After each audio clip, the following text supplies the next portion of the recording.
Hello hi my friends. Last எபிசோடில் அரசர் பட்டத்தில் அரசரை வச்சு கொஞ்சம் பிரச்சனை பண்ணியிருப்பாங்க. அதுலேருந்து ராணி காப்பாற்றிருப்பாங்க. ஸோ இப்போ என்ன ஆகுதுன்னா, பட்டத்தில் அரசர் எதை பற்றி படிக்கிறாங்கிறத கவனிக்கிறதுக்காக அரசரும் பட்டத்தில் அரசரோட கிளாஸ்க்கு போகிறாங்க. அங்கே போனதுக்கப்புறம் தான் தெரியுது எந்த ஆசிரியரும் வரலன்னு சொல்லிட்டு. ஏன் வரலன்னு சொல்லி கேட்கும்போது தான் தெரிய வருது, ஏன்னா ஹன்யாங்கில் அவங்க தங்குறதுக்கான வீடு எதுவுமே இல்லைன்னு சொல்லிட்டு ஆல்ரெடி அரசர் இதை பற்றி ரிப்போர்ட் வேறு பண்ண சொல்லியிருப்பாங்க. ஸோ அரசவையெல்லாம் அடுத்ததான் அரசர் என்ன நடக்குது, ஹன்யாங்கில் இருக்கிற வீடெல்லாம் யார் கையில் இருக்குது, அரச வேலை செய்ய வருதவங்களுக்காக அங்கே வீடு யாருக்குமே கிடைக்கலையா, அப்போ இதை பற்றி ஏன் யாருமே என்கிட்ட ரிப்போர்ட் பண்ணாமல் இருக்கீங்க சொல்லிட்டு அங்கே இருக்கிற இதுக்கான அமைச்சரை பார்த்து அதுக்கான ரிப்போர்ட்டை சீக்கிரமாக கொண்டு வந்து எனக்கு தாங்க. அது மட்டும் கிடையாது, எந்தெந்த அமைச்சர் யார்கிட்ட இருந்து எந்த நிலம் வீடுன்னு வாங்கி வச்சுருக்கீங்களோ அந்த மக்கள்கிட்ட திரும்ப அதை கொடுத்து அவங்கள அடிமையாக்கி வச்சதுலேருந்து அவங்கள விடுவிச்சிருங்க, அதுதான் உங்களுக்கு நல்லது, இல்லைனா உங்களுக்கு கடுமையான தண்டனை கண்டிப்பாக இருக்குன்னு சொல்லிட்டு வார்ன் பண்ணிட்டு இருக்காங்க. அந்த டைம் கரெக்டாக ராணியோட தம்பியும் நான் ராணுவ பொறுப்பு கேட்டு பிரச்சனை பண்ணிட்டேன், என்னை மன்னிச்சிடுங்க அரசரேன்னு சொல்லும்போது அரசரும் மன்னிச்சு விட்டுருந்தாங்க. ஆனால் இராணுவத்தில் மின் ஃபேமிலிட்டில் என்னென்ன பொறுப்புலாம் இருந்துச்சோ அதெல்லாம் அவங்ககிட்ட இருந்து எடுத்து மற்ற அமைச்சர்களுக்கு கொடுக்காங்க. இது நினைக்கிறப்போ ராணியோட தம்பிகளுக்கு கொஞ்சம் கோவமும் கவலையும் இருக்க தான் செய்யுது. ஸோ அப்படியே இன்னொரு பக்கம் ராணியை பார்த்தோன்னா ரகசிய தகவல் தரதவன் மூலமாக அப்பாவி மக்கள்கிட்ட இருந்து வீடு நிலம்னு இல்லீகலாக குறைஞ்ச ரேட்டில் வாங்கி பெரிய பெரிய அமைச்சர்கிட்ட கொடுக்கறதுக்கு முக்கியமாக இருக்கிற அந்த ஆள் யாருன்னு தெரிய வந்திருக்கு. ஸோ ராணி அவளை தான் போய் பார்க்காங்க.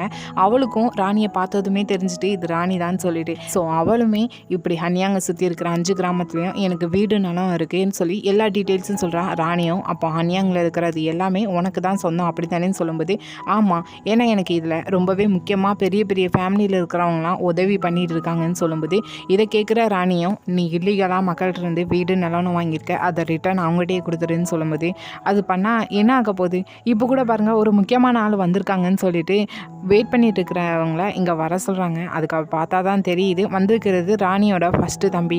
ஸோ ராணிக்கே பெரிய ஷாக்காக இருக்குது, இங்கே என்ன பண்ணுற, இங்கே எதுக்காக வந்திருக்கேன்னு சொல்லும்போது ராணியோட தம்பியும் மின் ஃபேமிலிட்டு இருந்த ராணுவ பொறுப்பு எல்லாத்தையும் அரசர் எடுத்துக்கிட்டாரு. பட்டத்தில் அரசர் பக்கத்தில் கூட போக விடலாம், அட்லீஸ்ட் நம்ம ஃபேமிலிக்குன்னு இருக்கிற சொத்தையாவது நான் பாதுகாத்தாகணும்னு சொல்லும்போது, முடியாது, அதுக்குன்னு நீ இதெல்லாம் செய்யக்கூடாது, நான் சொல்கிறத கேளுன்னு ராணி சொல்கிறாங்க. முடியாது, இப்போ இந்த மின் ஃபேமிலியை பார்த்துக்கிற பொறுப்பு இந்த குடும்பத்தில் இருக்கிற மூத்த பையனா எனக்கு அந்த கடமை இருக்குது. ஸோ நான் அதுக்காக இதெல்லாம் செஞ்சு ஆகணும். நம்ம இந்த நிலைமைக்கு வந்ததுக்கு காரணமே நீங்கள் தான், அட்லீஸ்ட் நீங்களாவது நம்ம ஃபேமிலியிலேருந்து ராணியாக இருக்கீங்களேன்னு சொல்லிட்டு ராணியோட பேச்சை கேட்காம அங்கேருந்து கிளம்பி போயிருந்தாங்க. ராணியும் தன்னோட தம்பியை செஞ்ச தப்பை திருத்தி கொண்டு வரணும் தான் ட்ரை பண்ணிட்டு இருக்காங்க. ஸோ அப்படியே அந்த ஊர் வழியாக நடந்து போயிட்டு இருக்கிறப்போ திடீர்னு ராணிக்கு தெரிஞ்ச அரசரோட ஹெட் கோட் லேடி போகிற மாதிரி இருக்குது. ஸோ அவளும் ராணியை பார்த்ததுமே அங்கேருந்து தப்பிச்சு போயிருந்தா ராணி பிடிக்கிறதுக்குள்ளே. ஆனால் ஒரு வீட்டிலேருந்து தான் வெளியே வந்திருப்பா. ஸோ ராணியும் அங்கே போய் விசாரிக்காங்க. என்னென்னா அந்த வீட்டில் தங்கிட்டு இருந்தவங்க கிம்னு ஒருத்தவங்ககிட்ட அந்த வீட்டை விற்றுட்டோன்னு சொல்கிறாங்க. ராணியும் இதை நோட் பண்ணி வச்சுக்கிறாங்க. ஆனால் அரண்மனைக்கு போனதுமே அந்த ஹெட் கோட் லேடியை கூப்பிட்டு வச்சு தான் கேட்காங்க. மதியம் 1 to 3 மணி வரை எங்கே இருந்தேன்னு சொல்லி கேட்கும்போது அவளும் என்னோட அறையில் நான் ஓய்வு எடுத்துகிட்டு இருந்தேன். ஏன் கேட்கீங்க, இல்லை வெளியே ஏதோ தேவையில்லாத வேலை நீ பார்த்துட்டு இருக்கிற மாதிரி இருக்குது, எதுவும் பண்ணாமல் இருந்தால் நல்லதுன்னு சொல்லும்போது அவளும் அப்படிலாம் இல்லை ராணின்னு சொல்லிட்டு ராணியோட முகத்தை பார்க்க ராணி முறைச்சி பார்க்குறத பார்த்ததுமே பயந்துருதா. கூடவே அரசர் நைட்டு என்னோட அரண்மனைக்கு வரணும், நான் அவர்கிட்ட பேச வேண்டியது இருக்குன்னு சொல்லி அனுப்புகிறா. ஆனால் இன்றைக்கி நைட்டு சேரியாங்கரைக்கு தான் அரசர் போக வேண்டியது இருக்குது போல். ஸோ அந்த கோட் லேடி என்னென்னா இப்போ அரசர்கிட்ட போயிட்டு திடீர்னு சரி அங்கே உடம்பு சரியில்லை, அது மட்டும் இல்லை ராணி உங்களை பார்த்து பேசணும்னு சொல்லியிருக்காங்க, அவங்களோட அரண்மனைக்கு வர சொல்லியிருக்காங்கன்னொன்னே அரசரும் சரின்னு சொல்லிட்டு ராணியோட அரண்மனைக்கு போய் பார்த்து பேசுகிறதுக்காக போகிறாங்க. அங்கே ராணி அரசர் வந்ததுமே நான் இன்றைக்கி கிராமத்துக்குள்ளே போனேன், அங்கே வீடு இல்லாமல் மக்கள் படுற கஷ்டத்தை நான் பார்த்தேன்னு சொல்லும்போது அரசரும் நீ அரண்மனையை விட்டு வெளியே போகக்கூடாது, ஏன் போனேன்னு சொல்லிட்டு திட்டுறாங்க. ராணியும் நான் போகிறேன்னு சொன்னால் எனக்கு ஆபத்துன்னு சொல்லிட்டு நீங்கள் போக விட மாட்டீங்க, அதனால தான் நான் போனேன்னு சொல்லும்போது அரசரும் ராணி தன்னோட பேச்சை கேட்காம இதெல்லாம் செய்கிறாங்கிறப்போ நான் ஆல்ரெடி சொல்லிட்டேன், இங்கேயும் நான் தனியாக இருக்கிற மாதிரி இருக்குது, என்னை சுற்றி அமைச்சர்கள் மட்டும்தான் இருக்கிற மாதிரி இருக்குது, என் பக்கம் ராணி இல்லாத மாதிரி இருக்குது, திரும்பவும் அதே மாதிரி என்னை ஃபீல் பண்ண வைக்காதுன்னு சொல்லி பேசிகிட்டு இருக்காங்க. ஆனால் இன்னொரு பக்கம் சேதியாங்க அறையில் அரசருக்காக வெயிட் பண்ணிட்டு இருக்கா ஒரு கோட் லேடி கொஞ்சம் பயத்தோடயே சொல்கிறான், இது அரசர் ராணியோட அரண்மனைக்கு போயிட்டாங்க, இன்றைக்கி உங்களுக்கு உடம்பு சரியில்லைன்னு சொல்லியிருக்காங்கன்னு சொல்லும்போது உடம்பு சரியில்லையா யார் சொன்னான்னு சொல்லிட்டு கோவத்தோட ராணியோட அரண்மனைக்கே வந்துட்டா.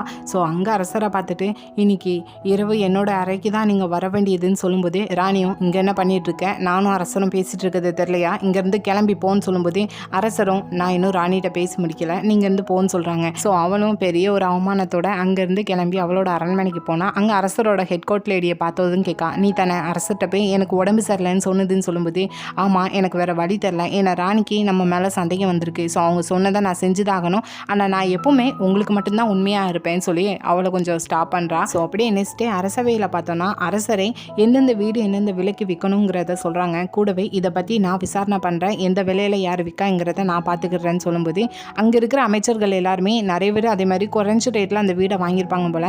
ஸோ அங்கே இருக்கிற எல்லாருமே இல்லை அரசரே அது மக்களோட இஷ்டம் தானே, இதில் அரசராக இருந்தாலும் நம்ம எதுவுமே சொல்ல முடியாது தானேன்னு சொல்லும்போது அதுக்கு அரசரும் இது மக்களோட இஷ்டம் மாதிரி தெரியல, பெரிய பெரிய அதிகாரிகளோட இஷ்டம் மாதிரி இருக்குது, ஸோ இதை கண்டிப்பாக நானே விசாரணை பண்ணேன், நீங்கள் இதில் எதுவுமே சொல்லக்கூடாதுன்னு சொல்லி அவங்க ஆஃப் பண்ணிடுறாங்க. ஆனால் இன்னொரு பக்கம் இந்த அமைச்சர்களுக்கெல்லாம் அப்பாவி மக்கள்கிட்ட வீடை குறைஞ்ச விலையில் வாங்கி விற்கிறதுக்கு முக்கியமான இருந்த ஒருத்தியை ராணி போய் மீட் பண்ணிட்டு வந்திருப்பாங்க. ஸோ இப்போ அவ கூட அமைச்சர் கிம்னு ஒருத்தர் இருக்காரு. ஸோ இவங்க ரெண்டு பேரும் ராணி இந்த விஷயத்தில் தலையிடாமல் இருக்கணும்னு சொல்லிட்டு ராணி ஏதாவது பண்ணணும், அதுவும் ராணியோட தம்பியை வச்சு பண்ணணும்னு சொல்லிட்டு ஏதோ ராணியோட தம்பி ஏதோ குறைஞ்ச விலையில் வாங்கின வீடை 10 மடங்கு அதிக விலையில் விற்கிறதுக்கு ஆள் செட் பண்ணி கொடுத்துருக்காங்க போல். ஸோ இதை பற்றி ராணி இப்போது ரீசெண்டாக நடத்த போகிற அந்த பிரார்த்தனை விழாவில் இதை பற்றி சொல்லி ராணியோட தம்பிக்கு தண்டனை வாங்கி கொடுக்கணும்னு சொல்லிட்டு பெரிய ஒரு ட்ராப் தான் வச்சுருக்காங்க. ஏன்னா இதனால் ராணியோட பவர் குறையும்னு சொல்லிட்டு. ஸோ அப்படியே மறுநாள் ராணி குளிக்க வேண்டிய தண்ணியில் சூடு பண்ணிட்டு இருக்காங்க. அந்த இடத்துல அரசரோட ஹெட் கோர்ட் லேடி சரி அங்கே சப்போர்ட்டாக இருக்கிறவா திடீர்னு அந்த தண்ணியில் ஏதோ ஒன்று கலந்துட்டு போகிறா. பட் என்ன கலக்குறாங்கிறது தெரியல. ஸோ ராணி குளிக்க போகிறப்போ கரெக்டாக அந்த வெந்நீரை கொண்டு வந்து ஊற்றலான்னு வராங்க. ஆனால் ராணி இல்லை வேண்டாம் நான் குளிர் தண்ணியிலே குளிச்சுக்கிறேன்னு சொல்லிட்டு அதுலேயே குளிச்சுக்கிறாங்க. ஸோ அப்படியே கொஞ்சம் கொஞ்சமாக பெரிய பெரிய நோபல் ஃபேமிலியில் உள்ள பொண்ணுங்க எல்லாருமே வராங்க. ஏன்னா இந்த பிரார்த்தனைக்கு அவங்களெல்லாம் வர சொல்லியிருக்காங்க. ஸோ அப்படியே ராணியோட அம்மா கூட இப்போது ரகசிய தகவல் தருதவரோ ராணிகிட்ட நான் முக்கியமான ஒன்று சொல்ல வேண்டியது இருக்குன்னு சொன்னதுனால அவங்க கூட்டிகிட்டு வந்திருக்காங்க. அரண்மனை வாசலில் நிற்கிறப்போ ராணியோட கோர்ட் லேடி அவங்கள பார்த்ததுமே ராணிகிட்ட கூட்டிகிட்டு போகிறேன்னு சொல்லிட்டு அந்த கண்ணு தெரியாத ரகசிய தகவல் தருதவரை கூட்டிகிட்டு போகிறாங்க. ஆனால் இது கரெக்டாக சரி அவங்களோட கண்ணில் பட்டுருது. ஆல்ரெடி ராணியோட அப்பா வீட்டில் விருந்து நடக்கிற இடத்துல ஆல்ரெடி இவரை பார்த்துருப்பா. ஸோ கொஞ்சம் டவுட் இருக்குது. ஸோ அப்படியே ராணியோட கோர்ட் லேடி அவரை ஸ்ட்ரெயிட்டாக ராணி பக்கமே கூட்டிகிட்டு போயிட்டாங்க. ராணியும் என்ன சொல்ல வந்தீங்கன்னு சொல்லி கேட்கும்போது அவரும் சொல்கிறாரு உங்களுக்கும் உங்களோட தம்பிக்கும் பெரிய ஒரு ட்ராப் வச்சுருக்காங்கன்னு சொல்லிட்டு அமைச்சர் கிம் போட்டு வச்சுருந்த பிளானை பற்றி எல்லாமே இங்கே ராணிகிட்ட சொல்லிட்டாங்க. ஸோ அப்படி கொஞ்ச நேரத்தில் அந்த பட்டுப்புழுவுக்கான பிரார்த்தனையும் நடக்குது. ஸோ அதில் ஸ்பீச்லாம் கொடுக்கறது பட்டத்திலவரசர் தான். ஸோ அந்த ஸ்பீச் முடிஞ்சதுமே அமைச்சர் கிம் முன்னாடி வந்து நின்றுக்கிட்டு இப்போது பட்டுப்புழுக்கான பிரார்த்தனையை விட மக்கள் ஒன்றா வாழ்கிற வீடு தான் முக்கியம், ஆனால் அப்படிப்பட்ட வீடை ரொம்பவே இல்லீகலாக குறைஞ்ச ரேட்டில் வாங்கி அதிக ரேட்டில் வித்துட்ருக்கிற ஒரு முக்கியமான அமைச்சரை பற்றி எனக்கு தெரிஞ்சிருக்குன்னு சொல்லும்போது அரசரும் யாரை சொல்கிறீங்கன்னு கேட்காங்க. அங்கே அவரும் ராணியோட தம்பியை தான் கை காட்டுறாங்க, ஃபஸ்ட்டு தம்பி. ஸோ அவரும் அப்படியே ரொம்ப பதட்டத்தில் வந்து அந்த இடத்துல நிற்காங்க. ஆனால் உண்மையெல்லாம் ஒத்துக்கிட்டாங்க. ஆமாம் நான் இப்படி குறைஞ்ச ரேட்டில் வாங்கி 10 மடங்கு அதிக ரேட்டில் விற்கிறதுக்கு தான் பார்த்துட்டு இருக்கேன், நான் பத்திக்காரமாக நடந்துக்கிட்டேன், என்னை மன்னிச்சிருங்க, எனக்கு உயிர் பிச்சை கொடுங்கன்னு சொல்லிட்டு அரசரே இனி என்னோட விசுவாசத்தை காட்ட வேண்டிய நேரம், என்கிட்ட இருக்கிற இப்போ நான் வாங்கியிருக்கிற வீடெல்லாம் உங்களுக்கே நான் தரணும்னு ஆசைப்பட்றேன், அதை ஏற்றுக்கோங்கன்னு சொல்லிட்டு மன்னிப்பு கேட்கான். ஏன்னா ஆல்ரெடி ராணிக்கு இந்த ட்ராப் பற்றி தெரிஞ்சதுனால தம்பி கூப்பிட்டு இப்படிலாம் பேச சொல்லிட்டாங்க. ஸோ இதை அரசரும் கவனிச்சுட்டு எனக்கு தெரியும் ஒரு அமைச்சர் கிடையாது, இங்கே இருக்கிற நிறைய அமைச்சர் இந்த வேலையை பார்த்துருக்கீங்கன்னு, அது யாரெல்லாம் நீங்களே சொன்னால் நல்லதுன்னு சொல்லும்போது அவ்வளோதான் அமைச்சர் ஹாரியாங் எப்பவுமே அரசர் கூட இருக்கிற யங்வான்னு சொல்லிட்டு எல்லாருமே நாங்கள் இப்படி வீடு வாங்கி வச்சுருக்கோம் எங்களை மன்னிச்சிருங்கன்னு சொல்லிட்டு மன்னிப்பு கேட்டிருக்காங்க. ஸோ இப்போ ராணி அமைச்சர் கிம் நீங்கள் இதில் எதுவுமே செய்யலையா என்னன்னு சொல்லி கேட்கும்போது அவரும் நிறைய வீடெல்லாம் வாங்கி வச்சுருக்காரு. ஸோ அவரும் இப்போ அரசர்கிட்ட மன்னிப்பு கேட்காங்க. ஆக மொத்தம் ராணியோட தம்பிக்கு போட்ட ட்ராப்பில் அவரும் சேர்ந்து மாட்டிக்கிட்டாரு. ஸோ இப்போ அரசர் ராணியோட ஃபேஸை பார்க்குறப்போ ராணி ஹாப்பியாக இருக்காங்க. ஸோ நல்லாவே தெரியுது இதெல்லாம் நடக்கிறதுக்கு ராணி தான் காரணம்னு சொல்லிட்டு. இதை கொஞ்சம் தூரத்தில் நின்று சேரியாங்கும் அரசரோட ஃபேஸை கவனிச்சுட்டு இருப்பான். ஸோ அப்படியே கொஞ்ச நேரத்தில் அமைச்சர் ஹாரியாங்க மட்டும் தனியாக கூப்பிட்டு வச்சு இப்போ ராணி நடந்துக்கிட்டதை நினச்சி என்ன நினைக்கிறீங்க அப்படின்னு சொல்லி கேட்கும்போது ராணி ஒரு அரசர் எப்படி நடந்துக்கணுமோ அப்படி நடந்துக்கிட்டாங்க. அது மட்டும் இல்லை நீங்களும் பட்டத்திலவரசரும் எதிர நின்றுட்டு இருந்தா ராணி பட்டத்திலவரசர் பக்கம்தான் பக்கபலமாக நின்றுட்டு இருப்பாங்க. உங்களோட சப்போர்ட்டுக்கு நீங்கள் யாரையாவது வச்சுக்கிடணும்னு சொல்லிட்டு மின் ஃபேமிலிக்கு யாரெல்லாம் எதிரியாக இருக்காங்களோ அவங்கள தான் இங்கே அரசருக்கு சப்போர்ட்டாக இருக்க சொல்லி சொல்கிறாரு. ஸோ இப்போ அரசர் என்னென்னா கூடி சீக்கிரத்தில் பட்டத்திலவரசருக்கான திருமணம் நடக்கணும் அப்படின்னு சொல்கிறாங்க. ஏன்னா அந்த ஃபேமிலியில் உள்ளவங்களும் அரசருக்கு சப்போர்ட்டாக இருப்பாங்கன்னு சொல்லிட்டு. அது மட்டும் இல்லை ராணியோட 2ஆவது தம்பிக்கு ஒரு முக்கியமான பதவியும் தண்டனையும் அரசர் கொடுக்காரு. ஏன்னா அப்படி கொடுக்குறப்போ அவன் தப்பு செய்வான், அந்த தப்பு செஞ்சப்போ அவனை கண்டித்து அதுக்கு தண்டனை கொடுக்கலான்னு சொல்லிட்டு அரசர் இப்படி ஒரு பிளான் போட்டு வச்சுருக்காரு. ஸோ அப்படி இன்னொரு பக்கம் பட்டத்தில் இளவரசரை பார்த்தோன்னா வேட்டைக்கு போகிறதுனா ரொம்ப பிடிக்கும் போல். ஸோ அதுக்கான வில்லம்பு தான் பார்த்து வச்சுட்டு இருக்காங்க. ஸோ இப்போ கூட ஏதோ புதுசாக வந்திருக்கு போல். அதையும் பட்டத்தில் இளவரசர் பார்த்துட்டு இது நல்லா இல்லை, இது எங்கேருந்து வந்திருக்குன்னு சொல்லிட்டு தூக்கி எறிஞ்சிட்டு இருக்காங்க. இது கரெக்டாக ராணி பார்த்துருந்தாங்க. அதெல்லாம் மிங் நாட்டிலேருந்து வருது, இங்கே இராணுவத்தில் என்ன யூஸ் பண்ணுறாங்களோ அது ஒன்றால் யூஸ் பண்ண முடியாதான்னு சொல்லிட்டு இதே மாதிரி நிறைய வில்லு இங்கே பட்டத்தில் இளவரசர்கிட்ட இருக்குது. அதையும் ராணி பார்த்துட்டு இதெல்லாம் உனக்கு எங்கேருந்து வருதுன்னு சொல்லி கேட்காங்க. ஆனால் பட்டத்தில் இளவரசர் இது நான் சரியாக படிப்பேன் அப்படின்னு சொல்கிறாங்க. நான் ஒரு 3 மாதத்துக்கு ஒரு தடையாவது வேட்டைக்கு போகலாமான்னு சொல்லி கேட்கும்போது ராணி அப்படியே முறைச்சி பார்க்காங்க. அப்போது ஒரு 6 மாதத்துக்கு ஒரு தடையாட்டு போகலாமான்னு சொல்லிட்டு பர்மிஷன் கேட்டுட்டு இருக்காங்க. ஸோ அப்படியே நைட் டைம் ஆகுது. இப்போ அரசர் இங்கே சேரியாங்கோட அறையில் தான் இருக்காங்க. ராணி நடந்துக்கிற விதத்தை தான் திங்க் பண்ணிட்டு இருக்காங்க. அதை கரெக்டாக சேரியாங்க புரிஞ்சுக்கிட்டா ராணி ஒரு அரசராக இருக்க வேண்டியவங்க, கிட்டத்தட்ட அவங்க அரசர் மாதிரி தான் நடந்துக்கிறாங்க அப்படின்னு சொல்லிட்டு, ஆனால் அரசராக நீங்கள் மட்டும்தான் எப்போவுமே இருக்க முடியும்னு வேற சொல்கிறான். ஸோ இதெல்லாம் கேட்குற அரசருக்கு ராணி மேலே கொஞ்சம் வெறுப்பு பொறாமைங்கிறது வரதான் செய்யுது. ஸோ அப்படி இன்னொரு பக்கம் அமைச்சர் யோங்வான், ஹாரியாங், கிம்னு சொல்லிட்டு 3 பேரும் பேசிகிட்டு இருக்காங்க. ராணி ரொம்பவே புத்திசாலித்தனமாக தன்னோட தம்பியை காப்பாற்றி விட்டுட்டாங்கன்னு சொல்லிட்டு அதை பற்றி பேசிகிட்டு இருக்காங்க. ஆனால் இந்த இடத்துல யோங்வான் என்னென்னா பட்டத்து இளவரசருக்கான இளவரசி தேர்தல் நடக்க போது, அதில் என்னோட பொண்ணை பார்ட்டிசிபேட் பண்ண வச்சு பட்டத்து இளவரசியாக மாற்றணும், அதுக்கு உங்களோட உதவி தான் வேணும்னு சொல்கிறான். ஏன்னா பட்டத்து இளவரசர் எப்பவும் மின் ஃபேமிலியால் தான் வளர்க்கப்பட்டிருக்காங்க. ஸோ அவங்களுக்கு தான் சப்போர்ட்டாக இருப்பாங்க. ஸோ நம்மளை மாதிரி ஆட்களுக்கு ஒரு சப்போர்ட் இருக்கணும், அது பட்டத்து இளவரசியான என்னோட பொண்ணால் தான் முடியும்னு சொல்லி அங்கே சப்போர்ட் கேட்கும்போது சரின்னு தான் தோணுது. ஸோ இந்த டைம் கரெக்டாக அப்பாவி மக்கள்கிட்ட இல்லீகலாக வீடு நிலனும் வாங்கி அமைச்சர்களுக்கு வித்துட்டு இருந்தவளை அரசர் பிடிக்க சொல்லிட்டாங்க போல் தண்டனை கொடுக்கறதுக்காக. ஸோ இப்போ அவள் இந்த இடத்துல இவங்க 3 பேர்ட்டும் வந்து தான் கெஞ்சிட்டு இருக்கா. ஏன்னா இவங்க 3 பேருமே அவளுக்கு சப்போர்ட்டாக தான் இருந்திருக்காங்க. ஏன்னா நீங்கள் தான் காப்பாற்றணும்னு சொல்லும்போது அவங்க என்னென்னா யார் நீ, ஒன்று நாங்கள் இதுக்கு முன்னாடி பார்த்த மாதிரியே எனக்கு ஞாபகம் இல்லையேன்னு சொல்லிட்டு அவளை கைவிட்டுருந்தாங்க. ஸோ அவளும் கோவத்தில் கையில் கிடைக்கிறத தூக்கி ஏறிடா, அப்படியே அவளை அங்கேருந்து பிடிச்சிட்டும் போயிடுறாங்க. ஸோ அப்படியே நெக்ஸ்ட் டே பார்த்தோன்னா பட்டத்து இளவரசி தேர்தலுக்காக எந்தெந்த கேண்டிடேட் இருக்காங்கன்னு சொல்லிட்டு லிஸ்ட்டை கேட்கும்போது அமைச்சர்களும் கொடுக்காங்க. பார்த்தா அதில் 3 பேர் தான் இருக்காங்க. யோங்குவானோட பொண்ணையும் சேர்த்து ராணி கண்டுபிடிச்சிட்டாங்க. இதில் யோங்குவான பொண்ணு தான் எல்லாருமே செலக்ட் பண்ணி வச்சுருக்கீங்க. மற்ற 2 பொண்ணுங்களை ஜஸ்ட் ஒரு ஃபார்மாலிட்டிக்கு தானே வச்சுருக்கீங்க. நான் பட்டத்து இளவரசி தேர்தல் இப்படி நடக்கணும்னு ஆசைப்படலை, போங்க எனக்கு வேறு லிஸ்ட்டு கொண்டு வாங்கன்னு சொல்கிறாங்க. ஆனால் என்னென்னா இருக்கிற எல்லா அமைச்சர்களுமே யோங்வானோட பொண்ணுக்கு தான் சப்போர்ட்டாக இருக்காங்க. ஏன்னா யோங்வான் தனிப்பட்ட முறையில் அரசரை மீட் பண்ணி நான் உங்களுக்கு நேர்மையாக இருந்திருக்கேன், என்னோட நேர்மையை காட்டுற விதமாக என்னோட பொண்ணு உங்களோட மருமகளாக வேணும்னு சொல்லிட்டு கொஞ்சம் சென்டிமெண்ட்டாக பேசியிருப்பான். அதுக்கு அரசருமே சரின்னு சொல்லியிருப்பாங்க. ஆனால் இந்த பொறுப்பெல்லாம் பட்டத்து இளவரசியை தேர்ந்தெடுக்கிறது ராணியோட கையில் தான் இருக்குது. இவங்களும் என்ன பண்ணுறதுன்னு திங்க் பண்ணிட்டு இருக்காங்க. ஸோ அப்படி இன்னொரு பக்கம் ராணி ரகசிய தகவல் தரவரை தான் தனியாக போய் மீட் பண்ணுறாங்க. என்னென்னா பட்டத்து இளவரசர்கிட்ட இருக்கிற அம்பெல்லாம் ராணி பார்த்துருப்பாங்க. அதெல்லாம் ரொம்பவே ஆடம்பரமான அம்பு போல். ஸோ அதை பற்றி தான் சொல்கிறாங்க. பட்டத்து இளவரசர் கையில் இருக்கிற அம்பு ஆடம்பரமானது, ஆனால் அதெல்லாம் பரிசாக கொடுத்த மாதிரி தெரில, யாரோ லஞ்சமாக கொடுத்த மாதிரி இருக்குது. அது யாருங்கிறத நீங்கள் தான் எனக்கு கண்டுபிடிச்சி சொல்லணும்னு சொல்கிறாங்க. கூடவே அவர் ஒன்று சொல்கிறாரு, கொஞ்ச நாளைக்கு முன்னாடி யோங்வானோட வீட்டில் கொஞ்சம் பிரச்சனை வந்துச்சு. இப்போ இல்லீகலாக லேண்டை வாங்கி வித்துட்டவளை அரசர் கைது பண்ண சொன்னதுக்கப்புறம் அவங்களுக்குன்னு நகலாம் கொடுத்துருப்பா போல. அதில் ஒரு மோதிரம் யோங்குவானோட பொண்ணுக்கு கொடுத்துருக்கான். அதை திரும்பி தர சொல்லி கேட்டிருக்கா இந்த பிரச்சனையில். ஆனால் அந்த பொண்ணுகிட்ட யோங்குவான் போய் கேட்குறப்போ அந்த பொண்ணு அந்த மோதிரத்தை வேற ஒரு பக்கமாக ஒழிச்சு வச்சுட்டு கூட இருந்த ஃப்ரெண்டு மாதிரி பழகின பனிப்பெண் அதை திருடிட்டான்னு சொல்லியிருக்கா. அதுக்கு அந்த பனிப்பெண் தூக்கிட்டு சூசைட் பண்ணி இறந்துருக்கா அப்படின்னு சொல்கிறாங்க. ஸோ ராணியும் யோங்குவானோட பொண்ணு மேலே இஷ்டம் இருந்திருக்காது. ஸோ இதெல்லாம் கேட்டதுக்கப்புறம் அவளை பட்டத்து இளவரசியாக மாற்றவும் மாட்டாங்க. ஸோ இதை பற்றி பேசிட்டு வெளியே வருதப்போ ஒரு நோபல் ஃபேமிலியை சேர்ந்த ஒரு பொண்ணு தான் கூட வேலை பார்க்குற வேலையால் கொண்டு வந்து இந்த ஹோட்டல் கடைக்காராமாட்ட ஒரு திங்ஸை கொடுக்கணும் போல் அவங்க கையில் அடிபட்டிருக்கு. ஸோ இவளே வீட்டிலேருந்து அதை கொண்டு வந்து இந்த கடைக்காராமாட்ட கொடுக்கா. இதெல்லாம் ராணி கவனிச்சுட்டு தான் இருக்காங்க. ஸோ அந்த கடைக்காராமாவும் நீ இவ்வளோ பெரிய உதவி பண்ணியிருக்க, வந்து சாப்பிட்டுட்டு போன்னு சொல்லும்போது இல்லை வேண்டாம், நீங்கள் வேலை செஞ்சுட்டு இருக்கிற டைம் நான் உங்களுக்கு டிஸ்டர்பாக இருப்பேன், நான் அப்புறமா வரேன்னு சொல்லிட்டு போகிறா. ஸோ இதை பார்க்குற ராணிக்கு அந்த பொண்ணை பிடிச்சி போயிடுது. ஸோ அந்த பொண்ணை பற்றி விசாரித்து அந்த பொண்ணை பட்டத்து இளவரசி தேர்தலுக்கு வரவும் சொல்கிறாங்க. ஆனால் இதை கேட்குற அமைச்சர்களும் இல்லை, அந்த பொண்ணோட அப்பா சின்ன தப்பு செஞ்சு அவரோட பதவிலாம் போயிருக்கு, அரசருக்குமே யோங்குவானோட பொண்ணு மருமகளாக வரணும்னு தான் நினச்சிட்டு இருக்காருன்னு சொல்லும்போது ராணியும் அந்த பொண்ணோட அப்பா செஞ்ச தப்புக்காக அந்த பொண்ணு என்ன செய்வா, அந்த பொண்ணு தான் பட்டத்து இளவரசி தேர்தலுக்கு வரணும், அது மட்டும் இல்லை யோங்குவானோட பொண்ணு வரட்டும், 2 பேரில் யார் பெஸ்ட்டோ அவங்களே பட்டத்து இளவரசியாக இருக்கட்டும் அப்படின்னு சொல்லி முடிச்சுட்டாங்க. ஆனால் அடுத்ததாக அரசரை மீட் பண்ணி தான் யோங்குவானோட பொண்ணு மருமகளாக வரணும்னு நினச்சிட்டு இருக்கிறதுக்கு காரணம் என்னன்னு சொல்லி கேட்கும்போது ஃப்யூச்சரில் அந்த ஃபேமிலியோட சப்போர்ட் இங்கே பட்டத்து இளவரசர் அரசனாக மாறினதுக்கப்புறம் தேவைப்படும். ஸோ அதுக்காகத்தான் சொல்லும்போது இங்கே ராணியும் பட்டத்து இளவரசரோட திருமணம் ஒரு அரசியல் திருமணமாக இருக்கும்னு நான் நினைக்கல. அந்த பொண்ணு அவங்க கூட லைஃப் லாங் இருக்க போகிறா. ஸோ நான் அப்படி நடக்க விட மாட்டேங்கிற மாதிரி தான் சொல்லிட்டு இருக்காங்க. அரசரும் நீ யோசித்து முடிவெடுக்கிறது நல்லதுன்னு சொல்லிட்டு போகிறாங்க.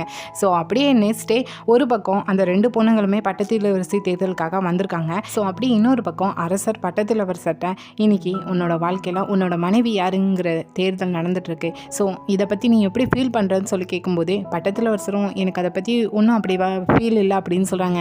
ஆனால் அரசர் என்னென்னா எனக்கு நம்பிக்கை இருக்குது, உன்னோட லைஃப்பில் உனக்கு மனைவியாக வரப்போறவா கண்டிப்பாக உன்னோட அம்மா மாதிரி தான் இருப்பா அப்படிங்கிற மாதிரி தான் அரசர் இங்கே சொல்லிட்டு இருக்காரு. ஸோ அப்படி இங்கே இளவரசி தேர்தல் நடக்கிற இடத்துல பார்த்தோன்னா 2 பொண்ணுங்களும் இருக்காங்க. ஃபஸ்ட்டு ராணி ஒரு சில கொஸ்டின் கேட்காங்க. அதில் யோங்கானோட பொண்ணு தான் புத்திசாலித்தனமாக பதில் சொல்லிட்டு இருக்கா. ராணிக்கு பிடிச்ச பொண்ணுக்கு பதில் எதுவுமே தெரியல. ஸோ அப்படியே கொஞ்ச நேரத்தில் ஒரு பிரேக் விடுறாங்க. அப்போது சரி அங்கன்னா காங் பெஞ்சையும் நான் கூப்பிட்டு வச்சு தான் பேசுகிறான். எனக்கு தெரிஞ்சு கண்டிப்பாக அந்த பட்டத்து இளவரசி தேர்தலில் யோங்கானோட பொண்ணு தான் செலக்ட் ஆவான்னு நினைக்கிறேன். ஏன்னா அவள் ரொம்பவே புத்திசாலித்தனமாக இருக்கான்னு சொல்லும்போது எனக்கு தெரிஞ்சு ராணி வெறும் புத்திசாலித்தனத்தை மட்டும் வச்சு அவளை செலக்ட் பண்ண மாட்டாங்க, கேரக்டரையும் வச்சு தான் பார்ப்பாங்கன்னு சொல்லும்போது அரசியலுக்கு கேரக்டர் எதுவுமே தேவையில்லை, யார்கிட்ட அரசியல் பலம் இருக்கோ அவங்க தான் தேவைப்படுவாங்கங்கிற மாதிரி சொல்லிட்டு போகிறான். ஏன்னா இவள் இப்படி சொல்கிறதுக்கு ரீசன் யோங்கானுக்கு தான் இவள் சப்போர்ட் பண்ணிகிட்டு இருக்கா. ஸோ அப்படியே கொஞ்ச நேரத்தில் மறுபடியும் ஆரம்பிக்குது. அப்போது ராணி இப்போ கொஞ்ச நாளைக்கு முன்னாடி இங்கே அரண்மனையில் பட்டுப்புழுவுக்கான ஒரு பிரார்த்தனை நடந்துச்சு, அது எதுக்காகன்னு தெரியுமான்னு சொல்லும்போது இதுக்குமே யோங்கானோட பொண்ணு தான் பதில் சொல்கிறா. மக்களோட வாழ்வாதாரத்தை மேம்படுத்துறதுக்கு பட்டுப்புழு வளர்ப்பு ஒரு முக்கியமானது அப்படின்னு சொல்லும்போது இதுக்கு ராணியும் ஆனால் அதில் கொஞ்சம் பிரச்சனை இருக்குது என்னென்னு தெரியுமான்னு சொல்லி கேட்கும்போது அதுக்கு யோங்கானோட பொண்ணுக்கு பதில் சொல்ல. ஸோ இந்த இடத்துல ராணிக்கு பிடிச்ச பொண்ணு தான் பதில் சொல்கிறா. பட்டு துணிங்கிறது பட்டுப்புழுவிலிருந்து வருது, ஆனால் இது மக்களில் எல்லாராலையும் பயன்படுத்த முடியாதுன்னு சொல்லும்போது ராணியும் சரியான பதில், மற்றவங்க எல்லாருமே பருத்தி துணியும் சணல் துணியும் தான் போட்டுட்டு இருக்காங்க. ஸோ அதனால் நான் இப்போ உங்களுக்காக வைக்க போகிற போட்டி என்னதுன்னா பருத்தி துணியை நெசவு செய்யணும், இதில் யார் வின் பண்ணுறீங்களோ அவங்க தான் அடுத்த பட்டத்து இளவரசி, உங்களுக்கு இங்கே பயிற்சியும் கொடுப்பாங்க, 3 நாளைக்குள்ளே நீங்கள் பருத்தி துணியை நெசவு செஞ்சு கொண்டு வரணும்னு சொல்லிட்டு 2 பேரையும் தனித்தனியும் ஒரு அறையில் போட்டு நெசவு செய்ய விட்டுருந்தாங்க. அதில் ராணிக்கு பிடிச்ச பொண்ணு சின்சியராக பண்ணிட்டு இருக்கா. ஆனால் இங்கே யோங்கானோட பொண்ணுக்கு சுத்தமாக நெசவு செய்கிறதுக்கு இஷ்டம் இல்லாமல் தான் அதை ட்ரை பண்ணிட்டு இருக்கா. ஸோ இந்த மாதிரி டைமில் சரி எங்களோட கோட் லேடி உங்கள் ஃபேமிலியிலேருந்து இந்த பருத்தி துணியை கொண்டு வந்தாங்க, ஸோ இதை நாளைக்கு கொடுப்பீங்களான்னு சொல்லிட்டு கொடுத்துட்டு போகிறா. ஸோ நெக்ஸ்ட் டே இவங்க 2 பேரோட பருத்தி துணியை ராணிகிட்ட சப்மிட் பண்ணுறாங்க. ராணியும் பார்க்காங்க, அதில் யோங்கானோட பொண்ணு துணி ஃபஸ்ட் டைம் நெஞ்ச மாதிரியே இருக்காது, ரொம்ப நீட்டாக இருக்கும். அதில் ராணிக்கு பிடிச்ச பொண்ணு வந்து ஃபஸ்ட் டைம் நெஞ்சதுனால அது எப்படி இருக்குமோ அப்படி இருக்கும். ஸோ ராணி அந்த பொண்ணை பார்த்துட்டு நீ ஃபஸ்ட் டைம் நெஞ்சிருக்க, ஸோ அதே மாதிரி தான் இருக்குது அப்படின்னு சொல்லிட்டு யோங்கானோட பொண்ணுங்களதை பார்த்துட்டு நீ ஃபஸ்ட் டைம் நெஞ்சாலும் உன்னோட எஃபெக்ட் நிறையவே போட்டு நல்லாவே நெஞ்சிருக்க, அதனால் வருங்கால ராணியாக போகிறவா மக்களுக்கு பாடம் சொல்லி கொடுக்குறதுலையும் திறமையாக இருக்கணும், இப்போ நீ அவள் நெஞ்சதில் என்ன தப்பு விட்டுருக்கேன்னு சொல்லி அவளுக்கு செஞ்சு காட்டுன்னு சொல்லிட்டு பருத்தி துணியை செய்ய விட்டுருந்தாங்க. ஆனால் அங்கே தான் மேடமுக்கு செய்யவே தெரியாதே. ஸோ அவங்க சிக்கல் பண்ணிட்டு இருக்காங்க. ராணி இதை கவனிச்சுட்டு உண்மையா இந்த துணியெல்லாம் நீ தான் நெஞ்சியான்னு சொல்லி கேட்கும்போது அவளும் இல்லை என்னோட வீட்டில் இருந்து ஒரு மெய்டு தான் வந்து தந்துட்டு போனாங்கன்னு சொல்கிறான். அப்போது நீ எல்லாரையும் ஏமாத்தியிருக்க அப்படி தானே, இப்போ உனக்கு எந்த மெய்டு ஹெல்ப் பண்ணாங்களோ அவங்களுக்கு தண்டனை கொடுக்குறதா நான் நினச்சிட்டு இருக்கேன், நீ என்ன நினைக்கன்னு சொல்லி கேட்கும்போது அவன் என்னன்னா எனக்கு அதை பற்றிலாம் எதுவும் தெரியாதுன்னு சொல்கிறான். எதுவுமே தெரியாதா, உனக்கு பதிலாக இன்னொருத்தையை நான் தண்டனை கொடுக்க போகிறேன்னு சொல்லிட்டு இருக்கேன், எதுவும் தெரியாதுன்னு சொல்லிட்டு இருக்கேன், உன்னை பற்றி எனக்கு நல்லாவே தெரியும், இப்பவும் கூட எனக்கு கையில் போட்டிருக்கிற அந்த மோதிரம் யார் கொடுத்தது, ஸோ அதை மறைச்சி வைக்கிறதுக்காக கூடவே தோழியாக இருந்த பனிப்பை மேலே பழிய போட்டிருக்க திருடிட்டான்னு சொல்லிட்டு அதனால் அவள் உயிரையே விட்டுருக்கா. ஸோ இப்படிப்பட்ட பொண்ணு எப்படி மக்களை பாதுகாப்பா இறக்கத்தோடு இருப்பா, இப்படி எண்ணத்தில் இருக்கிற நீ எப்படி பட்டத்து இளவரசி ஆகணும், அதுக்கப்புறம் நாட்டோட ராணி ஆகலான்னு என்ன உனக்குள்ளே வந்துச்சுன்னு சொல்லி திட்டும்போது அந்த பொண்ணு என்னென்னா ரொம்ப கதறி அழ ஆரம்பிக்கா. ஸோ அடுத்ததாக ராணி பட்டத்து இளவரசி ராணிக்கு பிடிச்ச அந்த பொண்ணை தான் அறிவிக்காங்க. ஸோ இந்த நியூஸ் அரசருக்கும் போது நான் அவளை சொல்லியும் யோங்வானோட பொண்ணை தேர்ந்தெடுக்கலன்னு சொல்லிட்டு ராணி மேலே தான் கோவம் வருது. இன்னொரு பக்கம் யோங்வான் சேரியாங்கிட்ட வந்துட்டு பட்டத்து இளவரசியாக தன்னோட பொண்ணை ராணி தேர்ந்தெடுக்கலன்னு சொல்லிட்டு ராணியை போட்டு திட்டிகிட்டு இருக்கான். கூட இருக்க சேரியாங்க வெறும் பட்டத்து இளவரசி வந்துட்டால் மட்டும் அரசர் அவங்க பக்கமாக இருக்காங்கங்கிற அர்த்தம் கிடையாது. அதுக்கு முன்னாடி நம்ம ஒன்று செய்ய வேண்டியதாக இருக்குது. அன்றைக்கி பிரார்த்தனை நடந்தப்போ ராணியோட அம்மா வீட்டிலேருந்து ஒரு கண்ணு தெரியாதவங்க அவங்க அம்மா கூட வந்தாங்க, அது யாருன்னு கண்டுபிடிச்சி கூட்டிகிட்டு வர முடியுமான்னு சொல்லி கேட்கான். ஸோ இதோட இந்த பாட்டு இங்கே முடியுது. ஸோ அடுத்த வீடியோவில் ராணியை சுற்றி இருக்கிறவங்க எல்லாருமே ராணியை எந்தளவுக்கு சிலுசிலான்னு இருக்க முடியுமோ அந்தளவுக்கு சிறப்பான வேலையெல்லாம் செஞ்சு விட்டுருவாங்க. ஸோ பொறுமையாக பார்ப்போம். இந்த வீடியோ பிடிச்சிருந்தா லைக் பண்ணுங்கள், ரொம்ப பிடிச்சிருந்தா சப்ஸ்கிரைப் பண்ணுங்கள். Thank you, bye bye friends.